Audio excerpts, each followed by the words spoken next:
Selamat pagi Bu Zida. Oke, Selamat pagi, Bu Zida. pagi. Suara saya bisa didengar ya, teman-teman.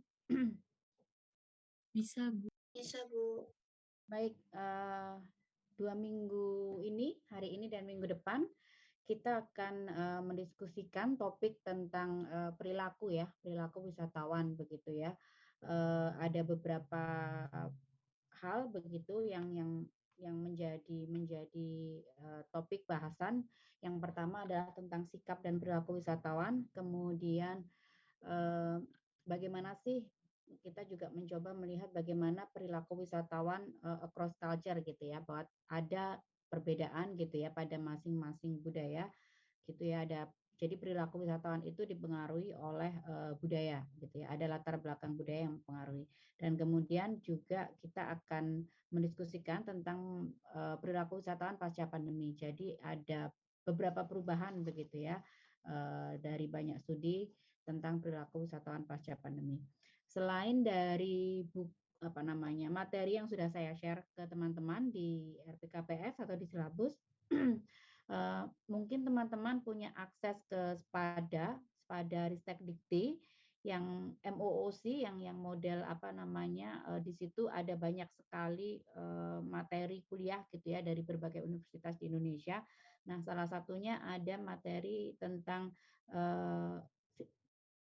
psikologi pariwisata dan juga turis behavior kalau nggak salah. Itu ada satu materi tentang perilaku wisatawan yang kami buat bersama gitu ya, antara prodi pariwisata di Brawijaya, di UPI, di Trisakti, di UGM dan juga Udayana gitu. Jadi kalau teman-teman bisa mengakses pada itu akan bagus karena ada satu materi dari saya tentang tentang perilaku wisatawan pada saat pandemi begitu. Jadi itu bisa teman-teman lihat, dan mestinya dari kuliah karena kuliah psikologi pariwisata ini kalau di kita namanya psikologi pariwisata, tapi ada yang di Untas lain yang punya jurusan pariwisata itu namanya jadi psikologi pelayanan pariwisata gitu. Ada yang turis behavior saja. Jadi silahkan teman-teman mengakses materi-materi tersebut di Spada Ristek Dikti. Baik, kita mulai dulu gitu ya, sebelum nanti kita mendiskusikan tayangan video yang sudah teman-teman lihat gitu ya. Kita saya akan share screen dulu sebentar.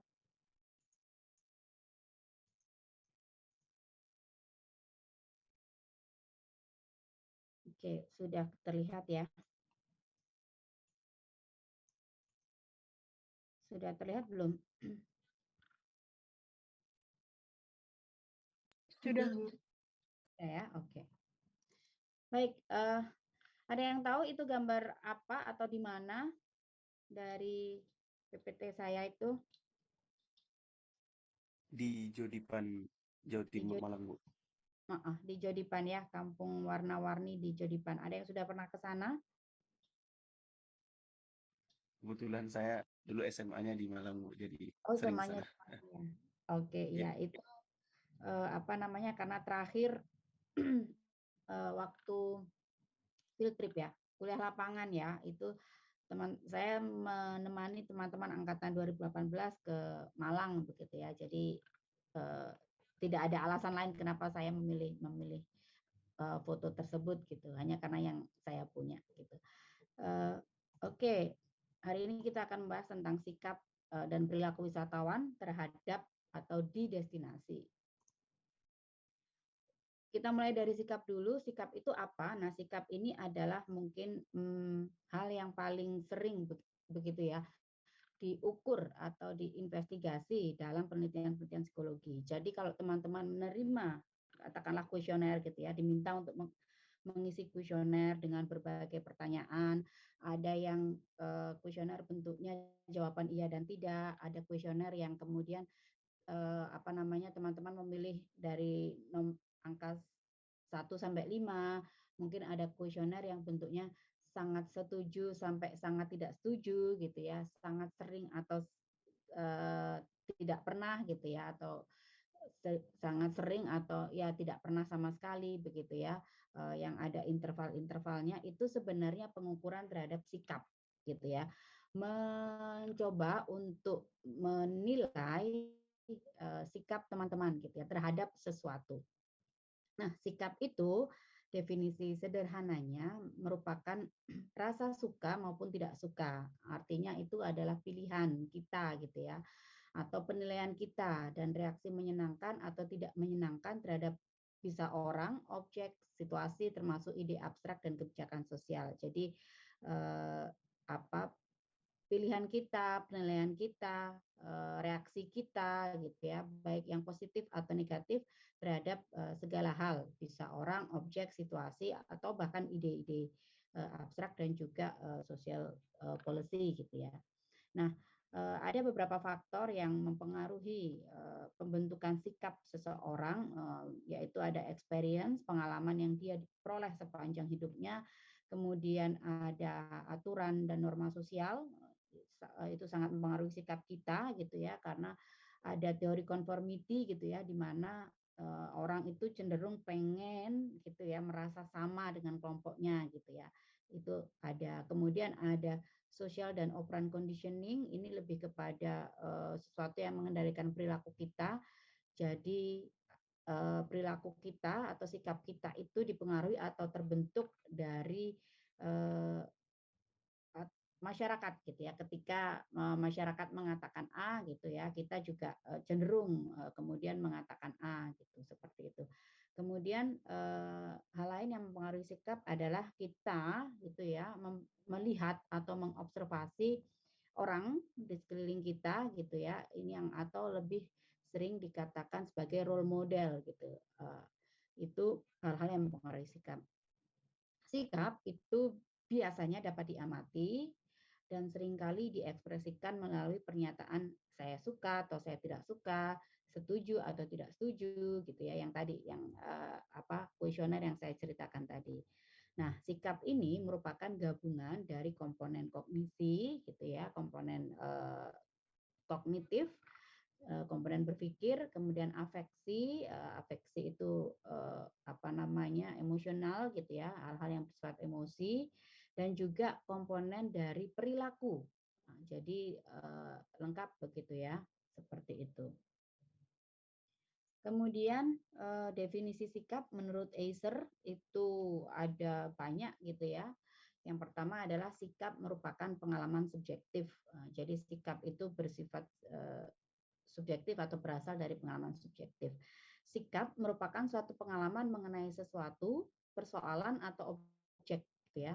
Sikap ini berbeda dengan mood. Ada istilah mood kan teman-teman. Nah, kalau mood ini sifatnya hanya sesaat, sedangkan sikap itu cenderung lebih panjang gitu. Tapi sikap ini bisa berubah. Bukan sesuatu yang seperti kepribadian gitu ya, yang cenderung menetap gitu.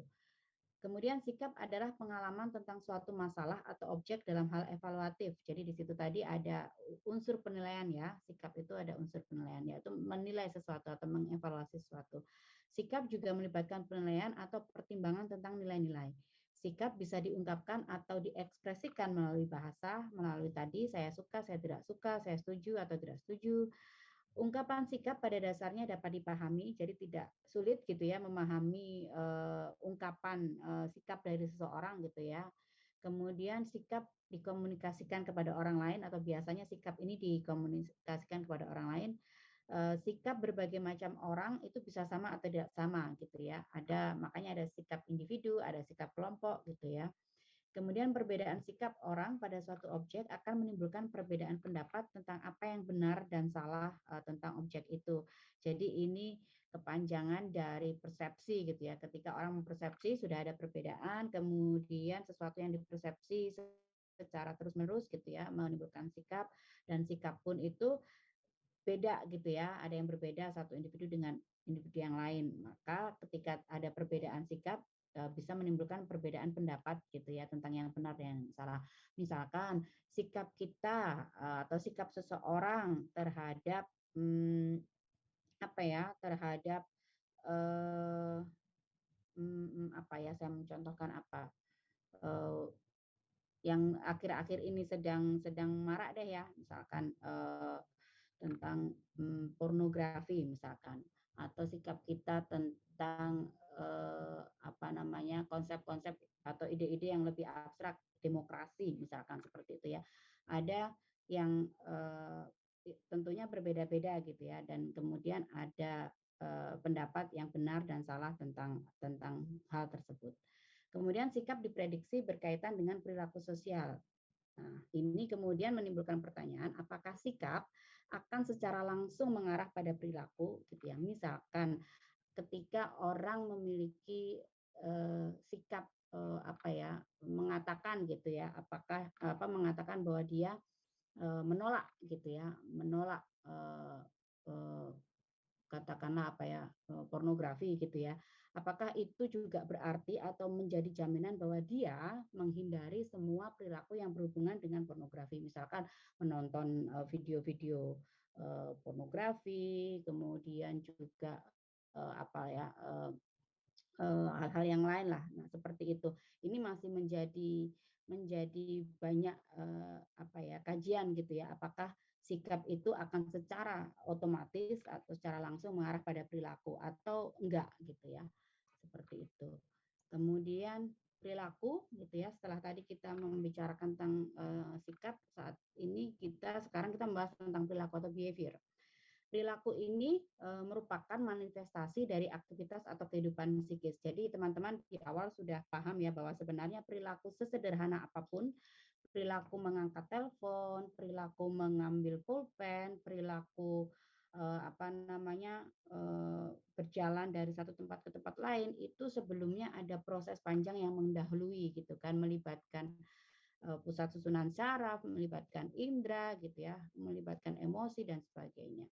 Nah, perilaku merupakan bentuk respon dari stimulus yang diterima individu, dapat dibedakan menjadi dua, yaitu perilaku reflektif atau gerak refleks. Perilaku reflektif ini tidak melibatkan pusat kesadaran. Contohnya mata kita seketika berkedip gitu ya, ketika melihat sesuatu yang silau. Kemudian kita akan seketika menarik tangan ketika menyentuh atau menyenggol benda panas. Itu adalah gerakan-gerakan refleks yang tidak sampai melibatkan pusat kesadaran. Dan yang kedua adalah perilaku non-reflektif atau perilaku psikologis. Perilaku ini adalah perilaku yang dikendalikan oleh pusat saraf atau otak. Ini tidak terjadi secara otomatis dan perilaku ini justru lebih bersifat dominan gitu ya daripada perilaku reflektif. Ada beberapa perilaku reflektif gitu ya yang dikenal, itu jumlahnya tidak banyak dibanding perilaku yang reflektif, yang non reflektif. Kemudian perilaku manusia ini dapat dibentuk, dikendalikan, dapat berubah sewaktu-waktu, dapat dipengaruhi, dapat dimodifikasi gitu ya melalui proses belajar, dan juga dapat dimanipulasi dengan berbagai cara. Salah satu contohnya ketika minggu lalu kita membicarakan tentang iklan, kita membicarakan tentang promosi, kita apa ya di dalam sektor pariwisata gitu ya, itu bisa sekali mempengaruhi perilaku manusia dari yang tidak mau atau enggan memutuskan untuk pergi berlibur jadi tertarik atau apa ya tertarik untuk berlibur gitu ya. Seperti itu. Kemudian ada beberapa teori perilaku gitu ya. Ini teori umum yang dikenal. Yang pertama adalah teori insting dari McDougall. Menurut teori insting, perilaku itu disebabkan karena insting atau bawaan gitu ya, yang dapat mengalami perubahan karena pengalaman gitu. Yang kedua adalah teori dorongan, di mana perilaku muncul akibat adanya dorongan dalam diri yang berkaitan dengan kebutuhan dan berfungsi untuk mereduksi ketegangan. Ini sangat-sangat psikoanalisis gitu ya. Jadi perilaku manusia itu muncul karena adanya nafsu gitu ya, adanya dorongan dari dalam. Kalau tidak dipenuhi, maka akan apa ya diri kita ini tidak sehat gitu ya. Jadi merasa tegang begitu. Kemudian ada teori insentif, ini lebih kepada pendekatan perilaku atau reinforcement teori gitu ya. Teori insentif ini perilaku muncul sebagai akibat dari reward dan juga punishment. Mungkin teman-teman juga sering mendengar ini ya. Reward itu adalah positive reinforcement dan punishment merupakan negative reinforcement. Sesuatu yang diberi reward atau positive reinforcement atau perilaku yang diberi reward itu cenderung akan diulangi Sedangkan perilaku yang diberi negative reinforcement atau punishment itu cenderung akan berhenti atau tidak dilakukan kembali gitu ya, tergantung derajatnya. Kemudian yang keempat adalah teori atribusi. Ini dari Heider. Perilaku muncul disebabkan oleh disposisi internal gitu ya, motif atau sikap dan keadaan eksternal. Jadi antara dorongan dari dalam dan juga dari keadaan eksternal gitu ya. Ini lebih kepada pendekatan sosial, social psychology gitu. Dan yang terakhir adalah teori kognitif atau apa namanya ya kognitif teori gitu ya. Perilaku muncul ini akibat pilihan-pilihan aktif individu. Kalau teori dorongan tadi kan seakan individu itu tidak aktif gitu ya. Pokoknya apa yang dia rasakan itu kemudian yang menggerakkan perilaku. Tapi kalau teori kognitif ini lebih lebih memandang bahwa perilaku itu muncul akibat pilihan-pilihan aktif individu. Individu berperan gitu ya dalam munculnya perilaku. Perilaku merupakan hasil dari proses berpikir manusia dengan kemampuan kognitif yang dimiliki. Individu dapat memilih alternatif perilaku yang akan membawa manfaat sebesar-besarnya. Jadi ada gabungan antara pikiran, perasaan, kemudian perilaku gitu ya. Teori ini itu oleh Fishman dan Azen disebut sebagai model subjektif expected quality dan banyak diterapkan dalam studi tentang perilaku wisatawan. Jadi ada konsep CBT gitu ya, tapi CBT di sini bukan apa namanya community based tourism dalam kajian pariwisata, tapi CBT di sini adalah cognitive behavioral thought gitu ya. Ada kalau dalam psikologi ada cognitive behavioral therapy gitu ya. Jadi seperti itu. Intinya bahwa perilaku manusia itu dipercaya merupakan pilihan aktif dari individu itu sendiri. Oke, sampai di sini ada pertanyaan? Belum? Belum? Oke, kita lanjutkan ya. Itu tadi teori-teori tentang apa namanya perilaku atau behavior. Yang selanjutnya adalah sikap. Kita kembali kepada sikap gitu ya. Tapi ini lebih kepada membahas sikap wisatawan gitu ya. Dan Crompton melakukan studi tentang sikap dan menyatakan ada 5 tahapan yang dilalui wisatawan sebelum mereka memilih destinasi gitu ya. Yang pertama adalah pembentukan keyakinan subjektif tentang destinasi wisata diperoleh secara kebetulan gitu ya. Informasi diperoleh secara pasif, mungkin tiba-tiba ada tayangan iklan di televisi dan sebagainya gitu ya tentang tempat wisata dan sebagainya gitu. Kemudian tahapan yang kedua adalah keputusan berlibur dengan memilih destinasi tujuan juga mencakup pertimbangan mengenai kendala yang ada. Jadi mungkin tadi setelah melihat iklan, kemudian mulai memikirkan, mencari-cari, mengakses kendala-kendala yang ada gitu ya. Kemudian tahapan yang ketiga masuk pada perkembangan perlahan-lahan ingatan dan kesadaran mengenai tempat tujuan gitu ya. Kemudian apa ya istilahnya menyandingkan gitu ya pesan-pesan yang bersifat pasif tadi mungkin dari iklan, televisi dan sebagainya dengan ingatan-ingatan dan kesadaran yang dia peroleh sebelumnya. Begitu ya. Kemudian yang tahapan selanjutnya adalah pembentukan keyakinan subjektif tentang destinasi wisata dengan mengumpulkan informasi secara aktif.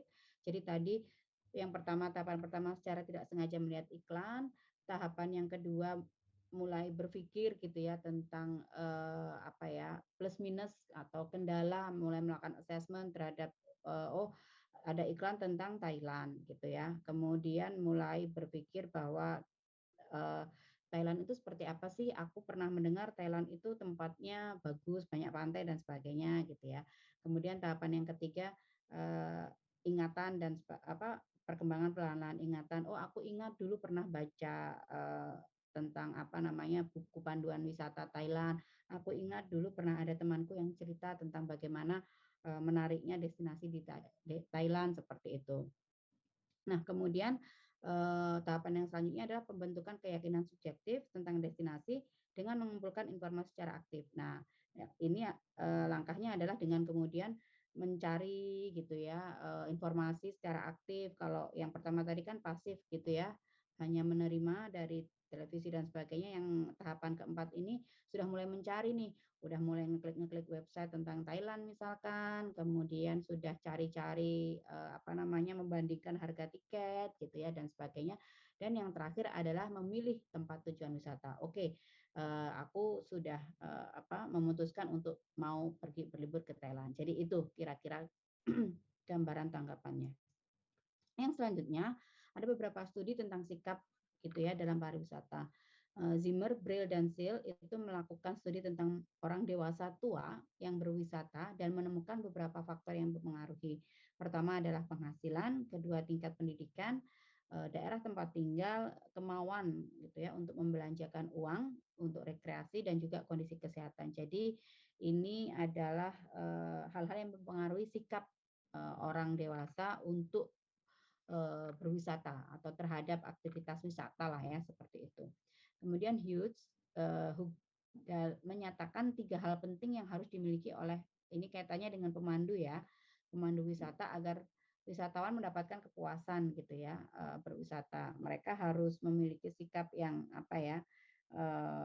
bisa memberikan penjelasan yang menarik, kemampuan berinteraksi dengan kelompok perjalanan dan juga menjamin kelancaran pengelolaan perjalanan. Artinya, jika pemandu ini memiliki kemampuan 3 ini, itu bisa sekali mempengaruhi kemudian sikap wisatawan atau kelompok yang mereka guide seperti itu. Nah, kita tahu bahwa pariwisata itu teman-teman sudah menyampaikan bahwa ada proses gitu ya, yaitu pre gitu ya, sebelum berkunjung ke destinasi, kemudian yang kedua adalah pada saat di destinasi, dan yang kemudian adalah setelah gitu ya. Nah, perilaku wisatawan itu dilihat dalam tiga rangkaian ini gitu ya, sebelum, pada saat, dan juga sesudah. Nah, apa yang terjadi sebelum gitu ya wisatawan itu berada di destinasi itu adalah proses pengambilan keputusan pada individu. Ada beberapa faktor gitu ya yang mempengaruhi demand dalam wisata yang itu kemudian berhubungan erat sekali dengan model consumer behavior. Jadi model demand dalam wisata itu berhubungan erat dengan model consumer behavior. Jadi perilaku wisatawan itu juga kemudian banyak gitu ya dikaji berdasarkan teori-teori dalam model perilaku konsumen gitu ya, tidak ada bedanya gitu ya perilaku, bukan tidak ada bedanya ya, ada pola yang sama begitu, kalau bedanya ada karena tergantung produknya. Kemudian ada prinsip individual differences, di mana individu selalu memiliki perbedaan dalam sikap, persepsi, image, dan motivasi yang merupakan hal penting dalam pengambilan keputusan untuk berwisata. Jadi kita sudah mempelajari itu ya sebelumnya tentang persepsi, tentang motivasi, tentang image atau citra gitu ya. Itu semua mempengaruhi pengambilan keputusan untuk berwisata. Prinsip dasar dalam proses pengambilan keputusan individu itu adalah yang pertama, sikap itu dipengaruhi oleh persepsi individu tentang dunia luar. Tadi sudah ya di awal beberapa hal yang mempengaruhi sikap. Kemudian persepsi merupakan proses mental, penafsiran individu tentang destinasi, biro perjalanan, travel company, itu dibentuk oleh beragam faktor atau knowledge. Bisa masa lalu atau masa kecil, bisa pengaruh keluarga, bisa pengaruh pekerjaan gitu ya. Persepsi itu mempengaruhi sikap dan perilaku individu terhadap suatu produk, dalam hal ini adalah produk wisata. Kemudian motivasi. Motivasi itu menjelaskan mengapa orang mau berwisata dan merupakan dorongan dari dalam yang menginisiasi kegiatan berwisata. Kita juga sudah banyak membahas itu. Yang terakhir adalah image atau citra, merupakan gabungan dari belief, idea, dan impression tentang suatu produk atau destinasi. Itu kita juga sudah, dan kesemua inilah yang mempengaruhi pengambilan keputusan pada individu. Kalau dalam konteks pariwisata, dia mau berwisata atau tidak, dia mau membeli suatu produk wisata atau tidak, gitu ya, seperti itu. Di sini ada bagan gitu ya tentang 4 elemen dasar dalam sistem proses pengambilan keputusan tourism consumer. Ada nanti teman-teman silahkan ada buku semacam buku wajib ya, bukunya Cooper itu, Cooper et al. Itu tentang tourism gitu ya, Introduction to Tourism. Nah, di situ ada gitu ya. Jadi konsumen sebagai pengambil keputusan itu dipengaruhi oleh berbagai hal gitu ya. Ada energizer of demand-nya itu adalah motivasi, effector of demand-nya itu adalah proses belajar gitu ya, ada peran dari family member, dan juga ada faktor-faktor yang lebih luas misalkan ekonomi, faktor politik, sosiologi, dan sebagainya. Nah, ini yang mempengaruhi. Kita sudah membahas mengapa sih suatu destinasi itu ada yang banyak kunjungan wisatawannya, ada yang tidak gitu ya, karena alasan-alasan yang luas gitu, yang sifatnya global. Nah, Pierce pada tahun 2005 itu membuat semacam peta konsep dalam memahami wisatawan, gitu ya. Dalam memahami wisatawan, kita perlu memahami ini. Jadi turis atau wisatawan itu punya latar belakang budaya, gitu ya, punya faktor kepribadian yang mempengaruhi, punya nilai-nilai yang ada dalam dirinya, ada pengalaman sebelumnya gitu ya, ada social network gitu ya, mungkin lingkungan di mana dia tinggal dan sebagainya, kemudian punya sikap gitu ya, seperti itu. Nah, di sisi satunya itu adalah ada citra dari destinasi. Nah, citra destinasi ini yang membangun citra sebuah destinasi, minggu lalu kita sudah banyak membicarakan ya, ada fasilitas, ada host, ada akomodasi, ada activity, ada pelayanan dan sebagainya gitu ya. Pertemuan antara citra destinasi dan juga apa ya, kebutuhan wisatawan katakanlah begitu ya. Itu kemudian yang apa namanya, menimbulkan pilihan ini tadi. Pilihannya bisa dua sebenarnya ya, pilihan untuk travel atau pilihan untuk tidak melakukan travel. Nah, ketika ada pilihan untuk travel, itu kemudian tahapan yang kedua adalah tourist on-site experience gitu ya. Yang ini adalah tahapan pre, yang ini tahapan pada saat on-site, dan kita sebagai pelaku wisata gitu ya, atau akademisi di bidang pariwisata, atau ya apapun itu ya, dikatakan stakeholder dan sebagainya, perlu memanage ini, perlu memanage hal-hal yang berhubungan dengan on-site experience turis itu gitu ya. Ada social, cultural, dan juga environmental contact gitu ya, seperti itu. Selanjutnya adalah tahapan sesudahnya gitu kan. Nah, ini yang perlu kita tingkatkan gitu ya. Jadi outcome-nya adalah turis merasa puas, merasa senang, memperoleh sesuatu, bisa jadi juga malah komplain gitu ya, dan sebagainya. Hostnya sendiri juga terdampak gitu ya. Dampak yang dirasakan host bisa kemudian punya income yang meningkat, punya pekerjaan gitu ya. Tapi juga ada dampak negatifnya gitu ya bagi host dan sebagainya. Jadi inilah peta konsep dalam memahami wisatawan. Kita perlu memahami ini, kita perlu memanage ini yang on-site experience, dan kita perlu meningkatkan outcome-nya. Oke, selanjutnya ini adalah beberapa contoh topik atau judul penelitian tentang sikap dan perilaku gitu ya dalam kajian pariwisata. Luas sekali gitu ya, ada perceived value, ada apa namanya, sikap wisatawan terhadap destinasi gitu ya. Kemudian ada apa namanya, social contact theory and attitude gitu ya, centro tourism gitu. Kemudian ada bagaimana religiusitas itu juga sangat mempengaruhi sikap seseorang terhadap pemilihan destinasi dan sebagainya gitu ya. Yang kesini juga banyak penelitian tentang sikap wisatawan tentang sustainable tourism gitu ya, untuk meneliti bagaimana sih membuat wisatawan itu punya perilaku yang lebih sustain pada destinasi gitu ya, seperti itu. Itu banyak gitu contoh-contohnya. Kemudian sedikit tentang cerita gitu, cerita dan iklan tentang destinasi. cerita dan iklan itu dapat digunakan sebagai alat menyampaikan pesan dan memodifikasi itu tadi sikap atau perilaku individu. Segala upaya yang dilakukan untuk merubah sikap, perilaku maupun keduanya adalah suatu proses yang disebut social influence. Berbagai upaya dapat berbentuk iklan, cerita, pidato, promosi, postingan di media sosial gitu ya, yang bertujuan untuk memodifikasi atau merubah sikap dan perilaku. Nah, makanya kenapa banyak sekali social influencer, apalagi ya istilahnya ya, itu kemudian misalkan ada blogger, traveler blogger atau influencer yang sering traveling kemana-mana, punya akun Instagram gitu ya, followernya banyak, itu sangat mempengaruhi kemudian seseorang untuk memilih destinasi gitu ya. Itu yang kenapa namanya social influence gitu. Dan sikap tadi sudah ya terdiri dari elemen ini. Oke, ini salah satu contoh saja iklan gitu ya, iklan destinasi Jakarta tentang bagaimana mempromosikan kegiatan leisure di Jakarta gitu ya.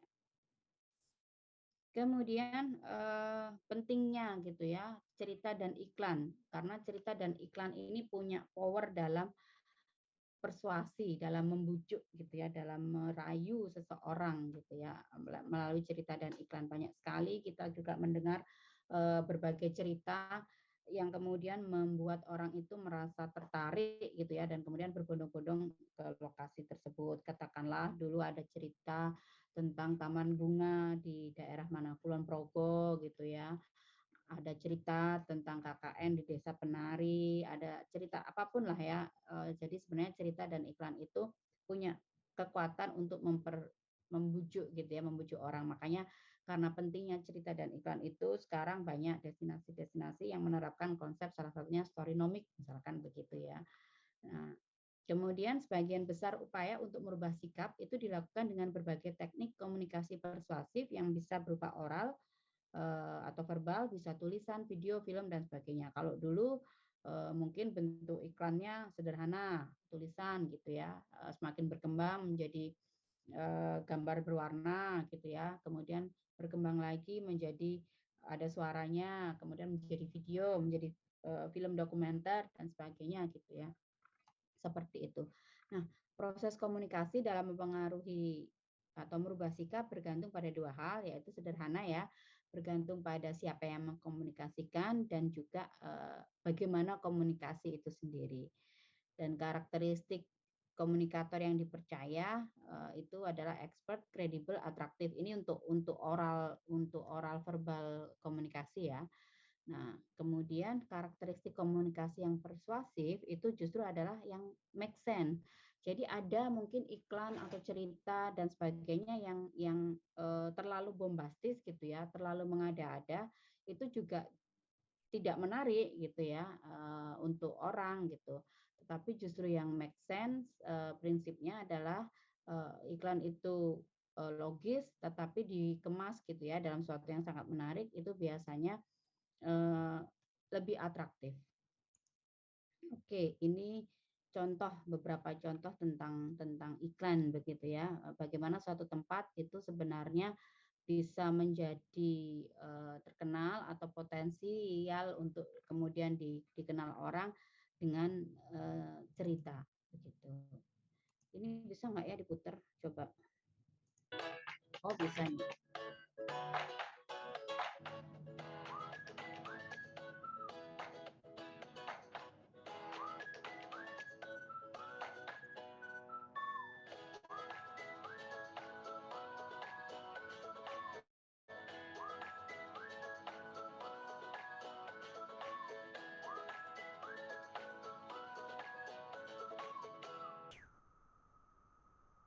Oke, itu iklan tentang pariwisata Indonesia ya, Wonderful Indonesia. Kira-kira kalau dari melihat iklan itu, apa pesan yang bisa teman-teman tangkap? Ada yang mau menyampaikan pendapat? Atau di chat boleh deh. Mau dilihat sekali lagi?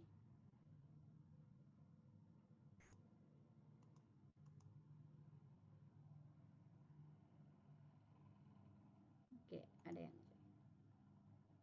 sekali lagi ya. Oke. Yuk.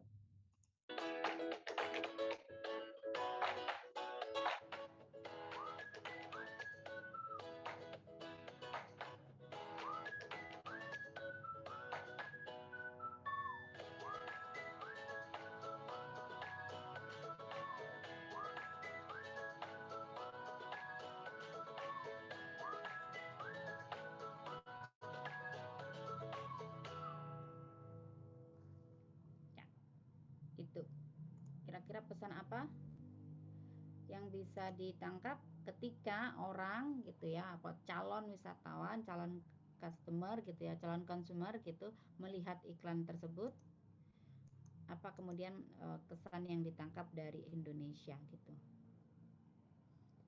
atau apa yang mau ditonjolkan gitu ya dalam pariwisatanya begitu.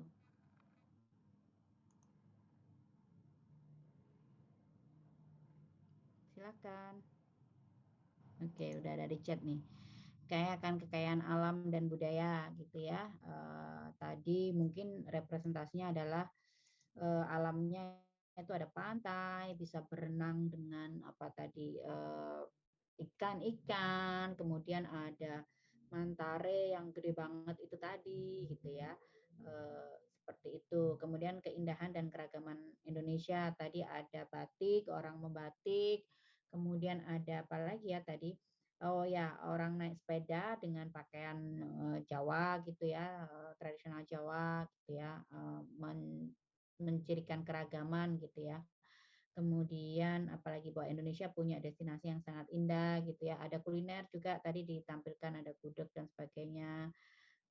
Ya, jadi pesan yang mau ditampilkan adalah Indonesia itu kaya dengan keindahan atau pesona alamnya dan juga budayanya gitu ya. Seperti itu. Oke. Ya, terima kasih jawabannya teman-teman. Selanjutnya, oke ini. Ini beberapa temuan mendasar gitu ya tentang iklan. Ini mungkin sudah agak lama sebenarnya ya, tapi masih cukup relevan. Ada beberapa faktor yang mempengaruhi pengambilan keputusan seorang customer, ekonomi, kualitas dan harga. Ekonomi itu adalah kualitas dan harga, sikap, nilai dan motif. Tadi ya kita sudah di diagram tadi sudah jelas. Iklan menjadi representasi dari multi-billion industri dan memiliki pengaruh yang besar pada kehidupan kita sehari-hari. Nah, ini menarik juga kita kalau mau mengamati apa ya bentuk perkembangan iklan dari waktu ke waktu gitu ya. Kalau sekarang itu seperti apa gitu ya? Mungkin lebih ke teman-teman sudah menyampaikan ya mungkin yang model short video itu ya sekarang yang TikTok, Instagram Reel dan sebagainya gitu ya.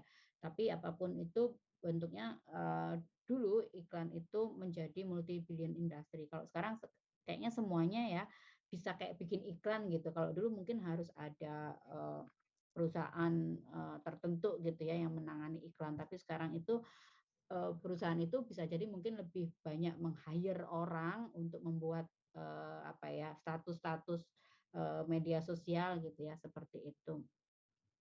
Kemudian iklan dan perhatian gitu ya atau sikap advertising and attention menurut Brandon Angel Collat dan juga Blackwell itu ada beberapa hal yang menarik perhatian individu atas sebuah iklan. Yang pertama adalah ukuran. Ini kalau ini adalah ukuran dan warna itu berhubungan dengan mungkin yang iklannya berupa ini ya tulisan atau mungkin gambar dan sebagainya gitu ya. Kemudian ada hal yang menarik adalah iklan yang mengandung humor gitu, itu juga lebih lebih atraktif gitu dah.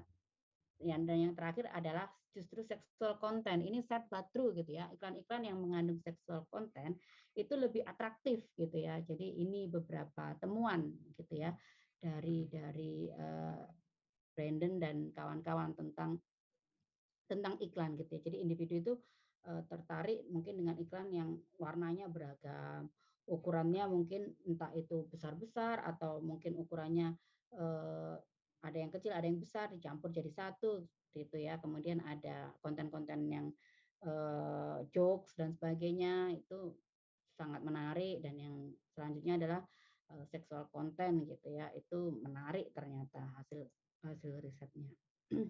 Kemudian ada prinsip iklan dan repetisi. Se penting apa sih gitu ya kita membombardir customer dengan iklan gitu ya. Apakah semakin sering iklan itu ditampilkan akan membuat calon customer itu teringat dan kemudian membeli produk kita gitu ya. Nah, pengulangan suatu iklan itu dinilai efektif untuk mempengaruhi sikap konsumen. Namun ada suatu batas atau limit di mana pengulangan iklan dapat mengurangi reaksi positif dari konsumen. Ini menurut Stan. Jadi menurut gambarnya di situ adalah ada frequency of exposure, kemudian ada dislike dan ada like. Mulai dari yang low ini artinya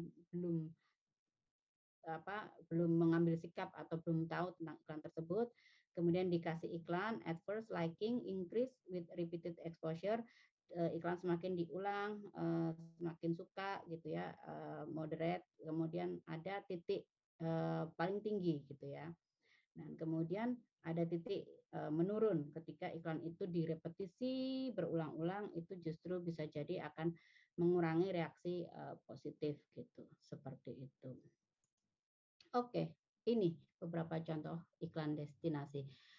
Setelah UTS, ada beberapa kelompok yang akan mempresentasikan tentang contoh-contoh iklan destinasi gitu ya, dan membahas lebih jauh gitu ya tentang apa mungkin yang ingin ditampilkan dari iklan tersebut gitu ya. Mungkin bagaimana perkembangan teknologi iklan yang berkembang, kemudian bagaimana ketika iklan itu pada kenyataannya sesuai atau tidak sesuai dengan yang ditampilkan dan sebagainya gitu ya. Itu setelah UTS.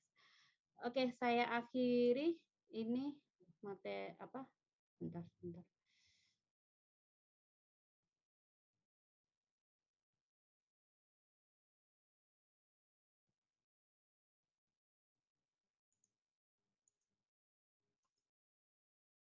Ya, kita sekarang mendiskusikan sebentar, masih ada sekitar 15 menit untuk kita mendiskusikan tayangan video yang teman-teman sudah lihat tadi gitu ya. Adakah pertanyaan atau mungkin hal menarik apa yang bisa teman-teman tangkap gitu ya dalam tayangan video tersebut?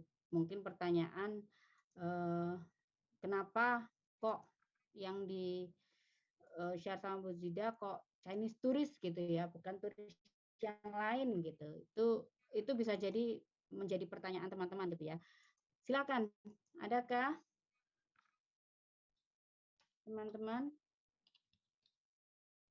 sudah lihat belum tadi videonya?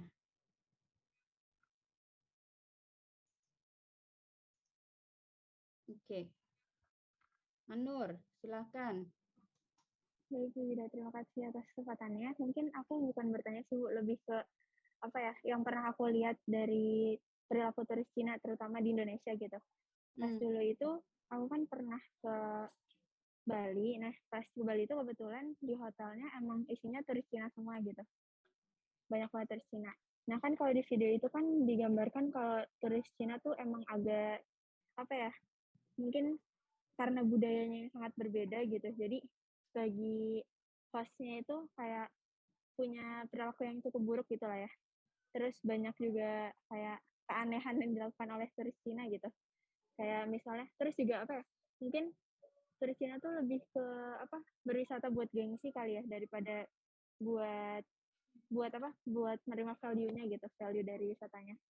Terus yang saya tangkap di Indonesia terutama, turis Cina tuh malah kayak gimana ya, kalau di contoh video itu kan ada restoran yang milik Cina sendiri, terus mereka belinya ke sana gitu. Sedangkan restoran yang di Paris mereka nggak beli gitu. Mungkin karena emang kemampuan bahasa dari mereka juga yang cukup minim sehingga susah untuk pesan di restoran yang lokal gitu. Nah, kalau di Indonesia sendiri juga saya ngelihat gitu, Bu.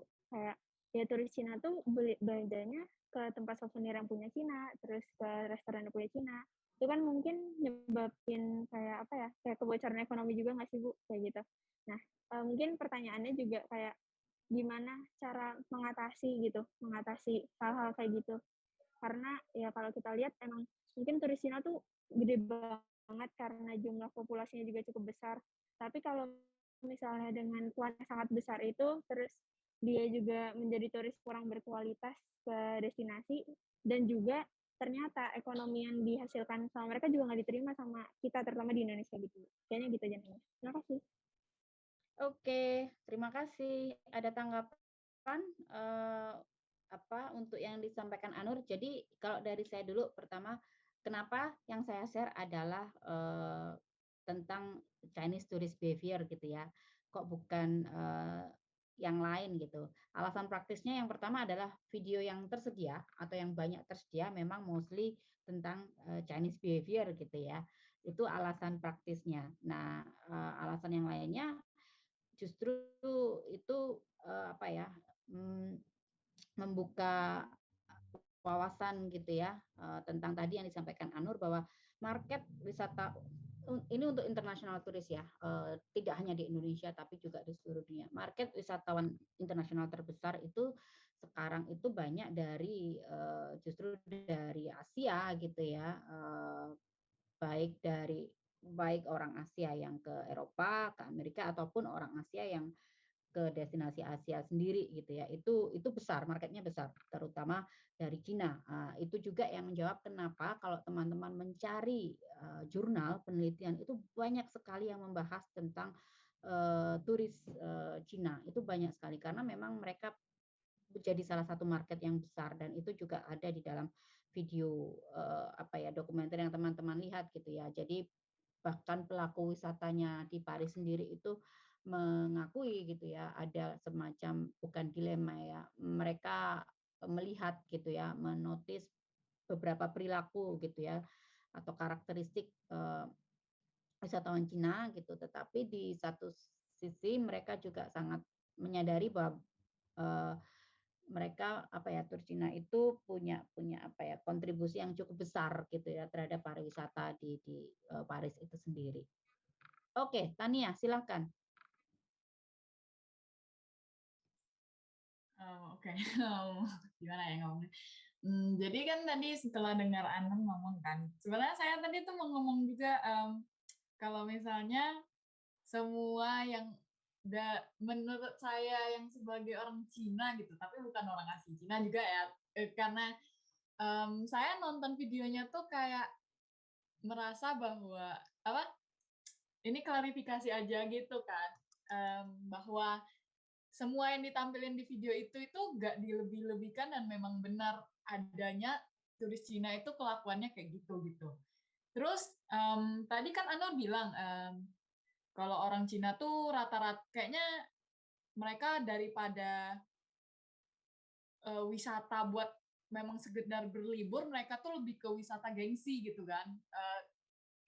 Kalau menurut saya itu benar gitu karena nggak sedikit dari orang-orang yang kayak saya kenal gitu ya, mereka tuh pergi gitu kan, pergi tempat wisata gitu. Misalnya kayak orang Indo, orang Cina, Indonesia pergi wisata ke Cina atau ke Taiwan atau ke Korea gitu kan. Itu kan lumayan tempat-tempat yang kayak lumayan bagus gitu kan. Tapi mereka tuh kayak wisatanya tuh kayak bukan mereka buat berlibur atau buat menghabiskan waktu bersama keluarga. Mereka tuh kayak lebih ke nyari pengalaman buat dipamerin ke orang lain gitu. Itu tuh alasan ini tuh menjelaskan perilaku turis Cina yang beli souvenir secara besar-besaran. Ya kan tadi ada di video tuh mereka lebih banyak ngabisin duit mereka dibeli souvenir daripada beli makan gitu kan. Nah itu tuh biar mereka pas balik ke tempat asal mereka tuh bisa pamer ke orang-orang, oh aku baru balik dari Cina nih, oleh-oleh gitu kan. Nah itu perilaku turis Cina tuh memang kayak gitu. Terus itu juga jelasin di video tersebut yang mana dia bilangnya kalau turis Cina tuh kalau sekali berhenti di suatu tempat itu cuma kayak sekedar lewat doang. Karena mereka itu bukan nyari wisatanya, mereka tuh nyari, oh aku udah pernah ke tempat ini loh, aku udah pernah ke tempat ini. Jadi mereka tuh sekalinya pergi berlibur, mereka tuh kayak cuma sekali pergi berlibur tuh waktunya cuma singkat, kayak misalnya pergi ke Europe gitu, pergi ke Paris misalnya kayak tadi yang di video tadi kan, itu tuh mereka cuma bakal di Paris itu kayak sekitar 3 hari atau 2 hari gitu biasanya. Sama kayak di tempat-tempat lain, misalnya dari turis dari Cina mau ke mana ya, ke Australia gitu kan. Mereka cuma ngabisin waktu, mereka cuma ngebudget merencanakan wisatanya tuh cuma kayak buat 2 hari atau 3 hari gitu. Karena mereka kan mikirnya time is money gitu ya. Karena mereka nggak bisa ninggalin tempat asal mereka lama-lama karena mereka harus ada kerjaan yang diurus gitu. Karena oh ya udah pergi aja sebentar gitu. Nanti balik lagi ngurus kerjaan gitu. Terus kalau misalnya kayak udah sampai di sana tuh kayak oh kita harus rencanain kita pergi ke misalnya ke liburan ke Australia, kita harus satu hari itu harus pergi ke 10 destinasi gitu. Jadi kayak banyak gitu loh, mepet-mepet gitu. Karena saya juga kalau liburan sama keluarga gitu kan, kemarin pernah liburan ke Taiwan sama mama, ngikut tour juga. Itu tuh kayak satu hari perginya kayak sampai ke 8 sampai 10 destinasi gitu loh, tapi cuma kayak sebentar-sebentar, sebentar, ya berhenti di sini gitu. Oh ya, lihat-lihat ya, terus pergi lagi ke destinasi berikutnya gitu. Karena yang dikejar itu kuantitasnya gitu loh, kuantitas jumlah destinasi yang dikunjungi, bukan kualitasnya gitu. Ya jadi gitu sih. Gitu, Bu. Makasih. Terima kasih Tania. Sebelum kita mendiskusikan lebih jauh, teman-teman paham ya, kita tidak dalam koridor untuk memberikan stereotyping terhadap kelompok tertentu, tidak begitu ya. Walaupun stereotyping itu sometimes ada manfaatnya juga, tetapi kita bukan mau mengarah ke situ, tapi kita mau mendiskusikan bagaimana perilaku wisatawan itu ada yang tidak bertanggung jawab gitu ya. Mestinya tidak hanya wisatawan yang berasal dari Cina, karena kebetulan di dalam video itu memang banyak sekali mostly gitu ya yang membahas tentang Chinese tourist behavior. Apakah wisatawan dari negara lain tidak seperti itu? Ya enggak juga. Contoh kasus di Bali yang membasuh pantatnya gitu ya di air suci, itu adalah wisatawan dari Eropa, dari Rusia ya kalau nggak salah tepatnya. Kemudian ada juga di Bali, ini di hotel gitu ya, wisatawan dari India gitu ya. Beberapa waktu yang lalu mungkin kita ada videonya juga, mengambil beberapa barang gitu ya dari hotel gitu ya. Itu adalah wisatawan dari India. Wisatawan Indonesia sendiri gitu ya yang mungkin berpergian ke luar negeri, ada beberapa contoh juga, salah satunya mungkin ada gambar gitu ya tentang bagaimana wisatawan Indonesia yang mengunjungi Jepang itu meninggalkan meja makan gitu ya, ketika mereka makan kemudian meninggalkan meja makan dalam kondisi berantakan dan kotor. Karena budaya di Jepang itu kan kalau kamu habis makan gitu ya, kita habis makan di suatu tempat itu kan kemudian membersihkan piringnya sendiri dan sebagainya, atau meletakkan di tempat-tempat pada tempat sampah dan sebagainya. Nah, itu ada sorotan gitu ya, perilaku wisatawan Indonesia ketika di Jepang itu meninggalkan meja, piring masih di situ, piring kotor masih di dan sebagainya. Jadi seperti itu gitu ya. Jadi tidak kemudian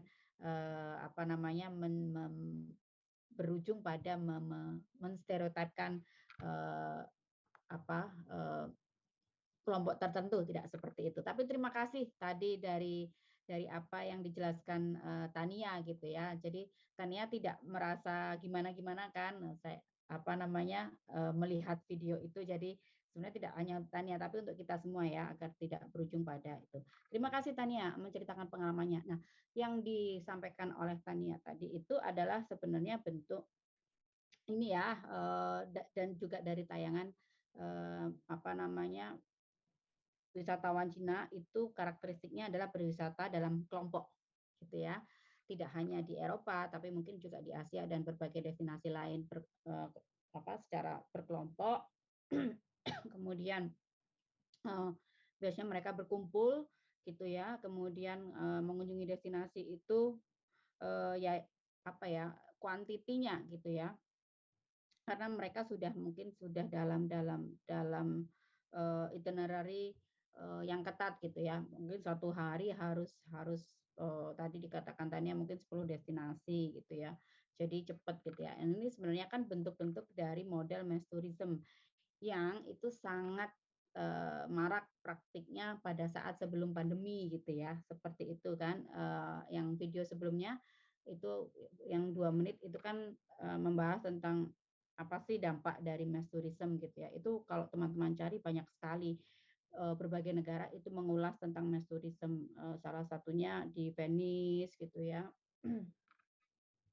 Apa namanya, di Barcelona yang mulai melakukan protes anti turis dan sebagainya.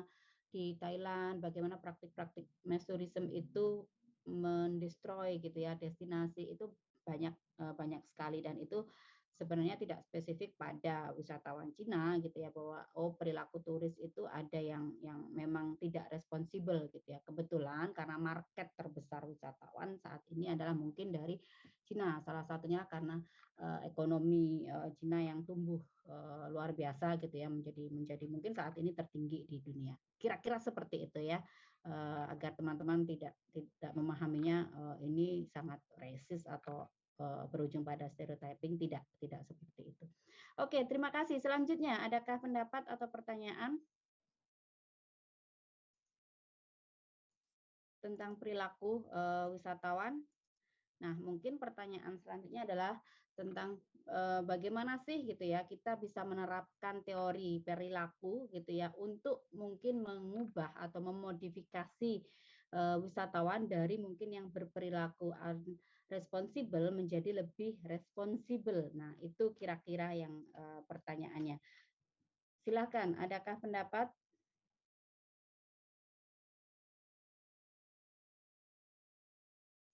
Teman-teman?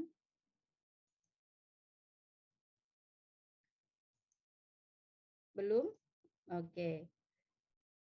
Nah, minggu depan kita biar mendapatkan gambaran yang lebih beragam, itu kita akan mempelajari tentang tourist behavior across culture gitu ya. Jadi ada beberapa karakteristik gitu ya wisatawan dari beberapa negara gitu ya, dari Eropa, dari Amerika, dari Asia, dari Southeast Asia gitu ya. Jadi kita bisa mendapatkan gambaran yang lebih lengkap gitu. Delvian, silakan. Baik, terima kasih atas kesempatannya. Jadi kalau saya lihat di video yang tadi itu, mungkin turis Cina itu kebanyakan kayak nggak mau beradaptasi gitu dengan negara yang mereka kunjungi. Kayak mungkin tadi yang Anur bilang, yang orang Cina, turis Cina itu cuma pergi wisata ke negara lain tuh buat gengsi. Nah, mereka tuh kan kayak nggak mau adaptasi ya, Bu. Kalau misalnya nggak mau adaptasi gitu kan, otomatis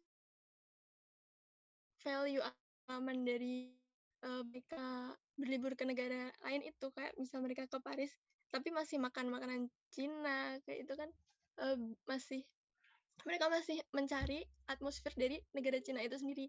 Terus kayaknya nggak mungkin emang nggak semua turis kayak gitu, kayak Mr. Summer tadi kayaknya mereka sekeluarga itu kayak berusaha buat adaptasi dengan orang-orang dan suasana di Paris, tapi mereka kebetulan gabung sama grup orang Cina yang kurang mau beradaptasi. Itu sih, Bu. Terima kasih.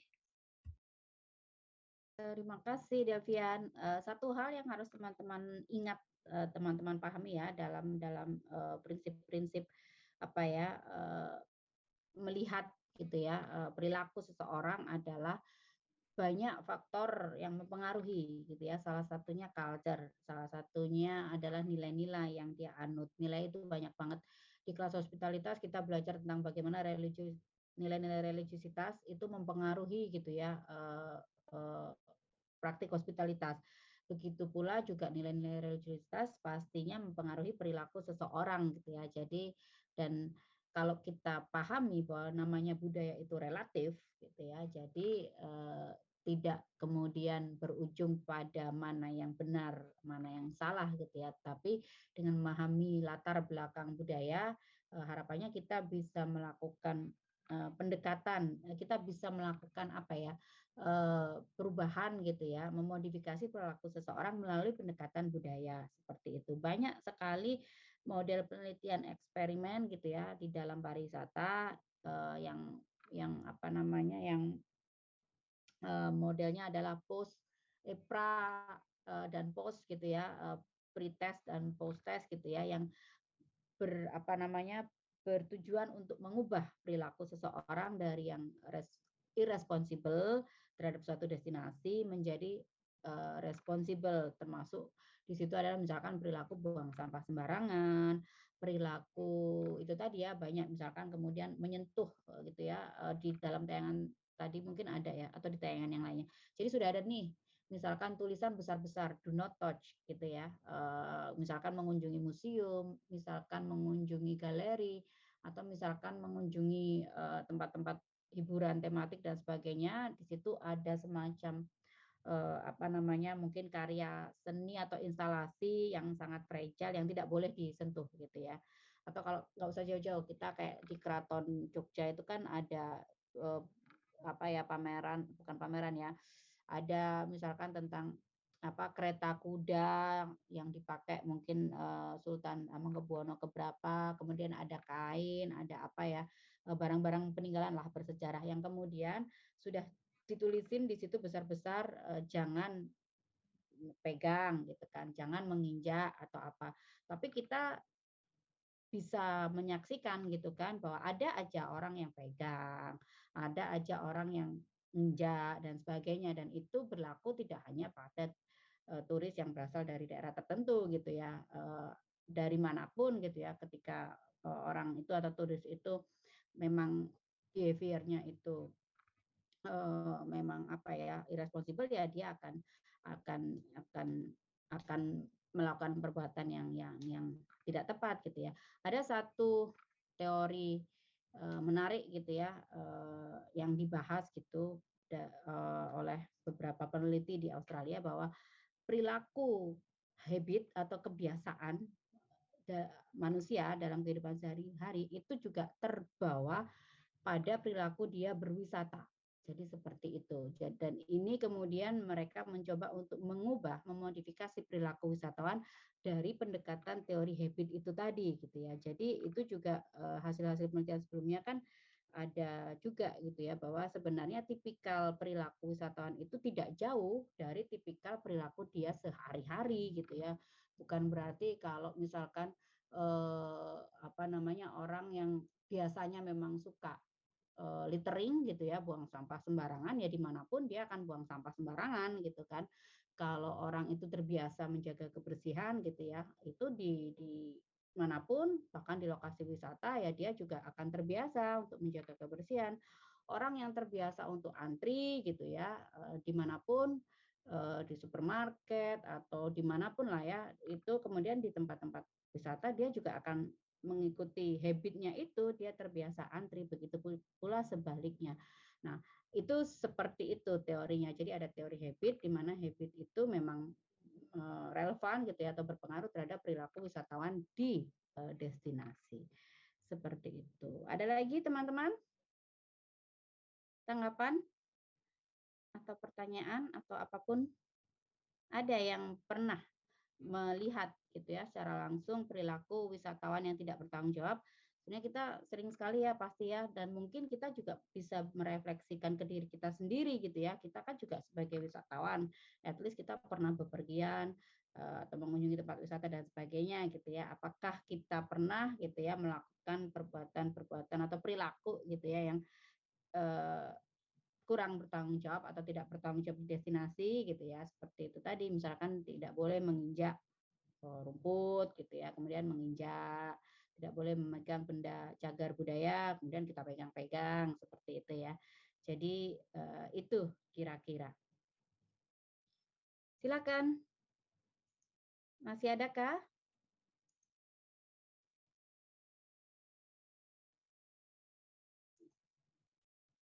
Masih adakah?